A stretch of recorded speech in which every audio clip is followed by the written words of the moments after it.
It was his first entry into Parliament. What were the do's and don'ts that you as a team, were navigating him through in Delhi? I think he was very well prepared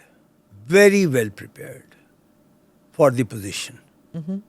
And he did not require any such briefing. Of course, there were occasions when he was listened to. For example, if 15th August function has to take place. So it is customary for people who are responsible for 15th August to make a presentation. This is how you will enter, this is where you will go. You will first go to, the Amir Shaheed Stamp. Then from there you will go to Gandhiji's Shraddhanjali, like that. All that he heard, but he never felt inadequate to his job. And perhaps he was a step ahead. Let me just conclude this by one example. When he was getting briefing, right in the first 3-4 days from the then foreign secretary, because he had never handled international relations. He had handled all other things. So she perhaps was giving some kind of elementary lessons of the diplomacy. And here was a person who had visited all the places, who in Greyhound had visited all the states of America.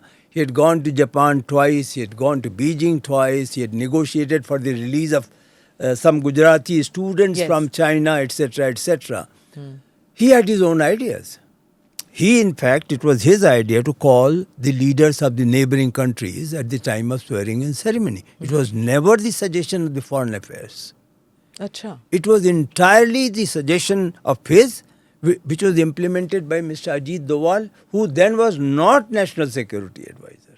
He was still there in Vivekananda, but he came, the Prime Minister just consulted him about the feasibility, and then he told him, why don't you check informally with the leaders whether they will come or not. So he sort of was very impatient with this training, briefing which was coming from the Foreign Secretary.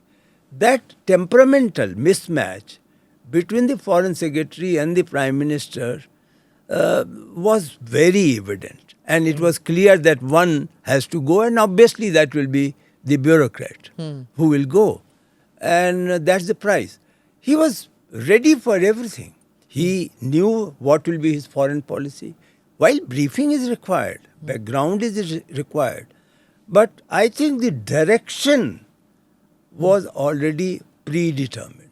He knew what will be the direction of his foreign policy, what will be the direction of the rural development, what will be the policy for technology. So he was very, very well prepared. Were you surprised with that he was so prepared? Or while meeting the team, you knew that he has done meticulous homework on every sphere? Not surprise, but sense of admiration.